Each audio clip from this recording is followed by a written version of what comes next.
ವಿರಾಮದ ನಂತರ ಜಾತಕ ಫಲ ಕಾರ್ಯಕ್ರಮಕ್ಕೆ ಮತ್ತೊಮ್ಮೆ ಸ್ವಾಗತ. ಶಾಸ್ತ್ರಿಗಳ ಈ ದಿನ 12 ರಾಶಿಗಳ ಫಲಾಫಲ ಯಾವ ರೀತಿಯಾಗಿದೆ?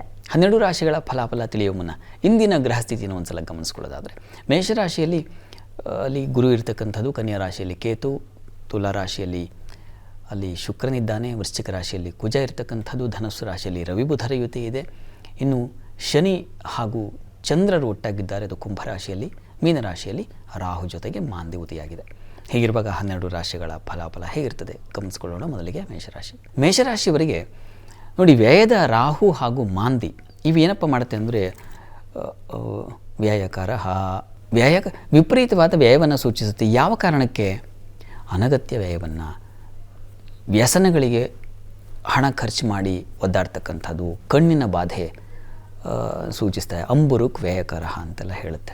ಈ ಕಾರಣದಿಂದಾಗಿ ನೇತ್ರ ರೋಗ ಬರುತ್ತೆ, ನೀರಿನ ಬಾಧೆ ಉಂಟಾಗುವ ಸಾಧ್ಯತೆ ಇದೆ, ಮತ್ತು ವ್ಯಸನಕ್ಕೆ ವ್ಯಯ. ಹೀಗಾಗಿ ಎಚ್ಚರಿಕೆ ಬೇಕು. ಉಳಿದ ಹಾಗೆ ವೃತ್ತಿಯಲ್ಲಿ ಅನುಕೂಲ ಇದೆ, ಆತಂಕ ಬೇಡ. ಲಾಭವನ್ನು ಗಳಿಸತಕ್ಕಂಥ ಬೇರೆ ಬೇರೆ ಚಟುವಟಿಕೆಗಳಿಂದ, ಬೇರೆ ಬೇರೆ ವೃತ್ತಿ ವ್ಯವಹಾರಗಳಿಂದ ಲಾಭ ಗಳಿಕೆ ಅತ್ಯಧಿಕ ಚೆನ್ನಾಗಿದೆ. ಧರ್ಮ ಕಾರ್ಯಗಳಲ್ಲಿ ಆಸಕ್ತಿ ಬರುತ್ತೆ, ಹೆಚ್ಚಿನ ತೊಡಕೇನೂ ಇಲ್ಲ.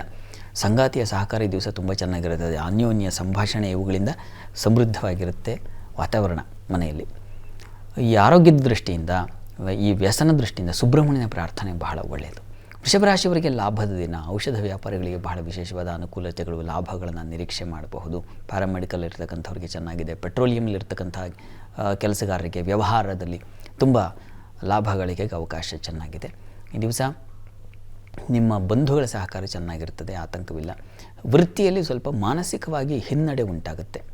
ಮಾನಸಿಕ ಅಲ್ಲಿ ಯಾವುದೋ ಒಂದು ಮಾತು ಹೇಳಿಬಿಟ್ರೆ ಅದು ನೀವು ತುಂಬ ಕೊರಗುತ್ತೀರಾ, ಅಂಥದ್ದೊಂದು ಲಕ್ಷಣ ಇದೆ. ಅಮ್ಮನವರ ಸನ್ನಿಧಾನಕ್ಕೆ ಕ್ಷೀರ ಸಮರ್ಪಣೆ ಮಾಡಿ. ಇನ್ನು ಮಿಥುನ ರಾಶಿಯವರಿಗೆ ವೃತ್ತಿಯಲ್ಲಿ ವೈಷಮ್ಯಗಳು, ವಿರೋಧಗಳು, ಏನೋ ಒಂದು ಮಸಲತ್ ಅಂತೀವಲ್ಲ, ಆ ರೀತಿಯಲ್ಲಿ ಏನೋ ಕೆಲಸ ಮಾಡ್ತಾ ಇರ್ತೀರ, ಪಾಪ ನಿಮಗೆ ಗೊತ್ತಾಗದ ಹಾಗೆ ಏನೋ ಚಟುವಟಿಕೆ ನಡೀತಾ ಇರುತ್ತೆ. ಅದು ನಿಮಗೆ ಗೊತ್ತಾಗುತ್ತೆ, ಆದರೆ ಹೇಳೋಕ್ಕಾಗಲ್ಲ. ಇಂಥದ್ದೊಂದು ಒತ್ತಡಕ್ಕೆ ಸಿಕ್ಕಾಕ್ಕೊಳ್ತೀರ. ವೃತ್ತಿಯಲ್ಲಿ ಆಗ್ತಕ್ಕಂಥ ಏನೋ ವ್ಯವಹಾರಗಳು ಹಾಗೂ ಮಸಲತ್ತು ಇವುಗಳಿಗೆ ಬಲಿಯಾಗೋ ಸಾಧ್ಯತೆ ಇದೆ. ಎಚ್ಚರಿಕೆಯಿಂದ ಇರಬೇಕು. ಏನು ಕೆಲಸ ಕೊಟ್ಟಿದ್ದಾರೆ ಅಷ್ಟನ್ನು ನೋಡ್ಕೊಳ್ಳೋದಲ್ಲದೆ, ಅದ್ರ ಜೊತೆಗೆ ಯಾರ್ಯಾರು ಏನು ಪಿತೂರಿ ಮಾಡ್ತಾ ಇದ್ದೀರಿ ಇದನ್ನು ನೋಡ್ಕೋಬೇಕಾಗುತ್ತೆ ಈ ದಿವಸ. ಇನ್ನು ಸಂಗಾತಿಯ ಸಹಕಾರ ಚೆನ್ನಾಗಿದೆ, ಮಿತ್ರರ ಸಹಾಯ ಚೆನ್ನಾಗಿರುತ್ತದೆ. ಅವರ ಒಂದು ಗೈಡೆನ್ಸ್ ತೊಗೊಳ್ಳಿ, ಫ್ರೆಂಡ್ಸ್, ತುಂಬ ಅನುಕೂಲ ಆಗುತ್ತೆ. ಉಳಿದ ಹಾಗೆ ಈ ದಿವಸ ಹಣಕ್ಕೇನು ಕೊರತೆ ಇಲ್ಲ, ಯೋಚನೆ ಮಾಡಬೇಡಿ. ವಿದ್ಯಾರ್ಥಿಗಳಿಗೂ ಚೆನ್ನಾಗಿದೆ. ಪ್ರಾರ್ಥನೆಗೆ ದಿವಸ ನೋಡಿ, ಗುರು ಸನ್ನಿಧಾನದಲ್ಲಿ ಒಂದು ಉದ್ದು ದಾನ ಮಾಡಿ, ಉದ್ದಿನ ಬೇಳೆ ಅನುಕೂಲ ಆಗುತ್ತೆ. ಇನ್ನು ಕರ್ಕಟಕ ರಾಶಿಯವರಿಗೆ ಧರ್ಮ ವಿರೋಧಿ ಚಟುವಟಿಕೆಗಳಲ್ಲಿ ಭಾಗಿಯಾಗೋ ಲಕ್ಷಣ ಇದೆ. ಹುಷಾರಾಗಿರಿ. ಯಾರು ಏನು ಹೇಳಿದ್ರು, ಏನೋ ಪ್ರೇರಣೆ ಆಗಿಬಿಟ್ಟು ಹಾಗೆಲ್ಲ ಹೋಗಬಾರ್ದು. ಅಂದರೆ ನಾವು ನಮ್ಮ ಚೌಕಟ್ಟೇನು, ನಮ್ಮ ತಂದೆ ತಾಯಿಗಳು ಏನು ಸಂಸ್ಕಾರ ಹೇಳಿಕೊಟ್ಟಿದ್ದಾರೆ, ಈ ಒಂದು ಚೌಕಟ್ಟನ್ನು ಮೀರಬಾರ್ದು. ಅದನ್ನು ನೀವು ಗಮನದಲ್ಲಿಟ್ಟುಕೊಳ್ಬೇಕು. ಈ ದಿವಸ ವ್ಯಸನಕ್ಕೆ ತುತ್ತಾಗೋ ಸಾಧ್ಯತೆ ಇದೆ. ಬೇಡದೇ ಇರತಕ್ಕಂಥ ಚಟುವಟಿಕೆಗಳಿಗೆ ಭಾಗಿಯಾಗೋ ಲಕ್ಷಣ. ಮನಸ್ಸು ದುರ್ಬಲವಾಗುತ್ತೆ, ಚಂಚಲವಾಗುತ್ತೆ, ಈ ಥರ ಇದೆ.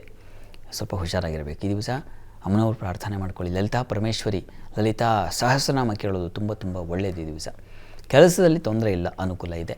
ವಿದ್ಯಾರ್ಥಿಗಳು ಸ್ವಲ್ಪ ಎಚ್ಚರಿಕೆಯಿಂದ ಇರಬೇಕು, ಅದನ್ನು ಸೂಚಿಸ್ತಾ ಇದೆ. ಪ್ರಾರ್ಥನೆಗೆ ದಿವಸ ಲಲಿತಾ ಪರಮೇಶ್ವರಿ ಪ್ರಾರ್ಥನೆ ಮಾಡಿ. ಇನ್ನು ಸಿಂಹರಾಶಿಯವರಿಗೆ ಈ ದಿವಸ ಆರೋಗ್ಯ ಹಾನಿಯನ್ನು ಸೂಚಿಸ್ತಾ ಇದೆ. ವಸ್ತು ನಷ್ಟತೆ, ಕ್ಲೇಶಗಳು, ದುಃಖ, ವ್ಯಥೆ, ಜೊತೆಗೆ ಸೋಲು, ವಾಗ್ವಾದ, ಘರ್ಷಣೆಗಳಿಂದಾಗಿ ಸೋಲು ಉಂಟಾಗೋ ಸಾಧ್ಯತೆ ಇದೆ. ಬುದ್ಧಿ ಬಲ ಇಲ್ಲ ಅಂತಲ್ಲ, ಬುದ್ಧಿಬಲ ಇದೆ. ರವಿ ಬುಧಾದಿತ್ಯ ಯೋಗ ಉಂಟಾಗಿದೆ, ಆದರೆ ಅದು ಸ್ವಲ್ಪ ತೊಡಕನ್ನು ಉಂಟು ಮಾಡುತ್ತೆ. ಅತಿಯಾದ ನಂಬಿಕೆ, ಅತಿಯಾದ ಒಂದು ಓವರ್ ಕಾನ್ಫಿಡೆನ್ಸ್, ಅದು ಈ ದಿವಸ ನಿಮ್ಮನ್ನು ತಿಂದುಹಾಕುತ್ತೆ. ಈ ದಿವಸ ವಿದ್ಯಾರ್ಥಿಗಳಿಗೆ ಅನುಕೂಲಕರವಾಗಿದೆ, ಆತಂಕ ಬೇಡ. ಪ್ರಾರ್ಥನೆಗೆ ದಿವಸ ಆದಿತ್ಯ ಹೃದಯವನ್ನು ಹೇಳ್ಕೊಳ್ಳಿ, ಜೊತೆಗೆ ನಾಗ ಪ್ರಾರ್ಥನೆ ಮಾಡಿ. ಇನ್ನು ಕನ್ಯಾ ರಾಶಿಯವರಿಗೆ ದಿವಸ ದಾಂಪತ್ಯದಲ್ಲಿ ಭಿನ್ನಾಭಿಪ್ರಾಯ ಸೂಚಿಸ್ತಾ ಇದೆ. ಅದೊಂದು ಪ್ರಧಾನವಾದ ಅಂಶ. ಅದರ ಹೊರತಾಗಿ ವೃತ್ತಿಯಲ್ಲೆಲ್ಲ ತುಂಬ ಅನುಕೂಲ ಇದೆ. ಮಿತ್ರರ ಸಹಾಯ ಚೆನ್ನಾಗಿರ್ತದೆ.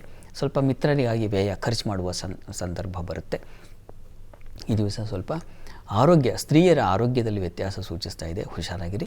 ಈ ದಿವಸ ನಾಗ ಕವಚವನ್ನು ಕೇಳಿಸ್ಕೊಳ್ಳಿ, ವಿಷ್ಣು ಸಹಸ್ರನಾಮವನ್ನು ಹೇಳ್ಕೊಳ್ಳಿ, ಎರಡೂ ತುಂಬ ಒಳ್ಳೆಯದು. ಸರಿ ಶಾಸ್ತ್ರಿಗಳೇ, ಇನ್ನುಳಿದ ರಾಶಿಗಳ ಬಗ್ಗೆ ಮಾಹಿತಿಯನ್ನು ಕೇಳಿ ಪಡೆದುಕೊಳ್ತೀನಿ. ವೀಕ್ಷಕರೇ, ಇನ್ನುಳಿದ ರಾಶಿಗಳ ಫಲಾಫಲ ವಿರಾಮದ ನಂತರ.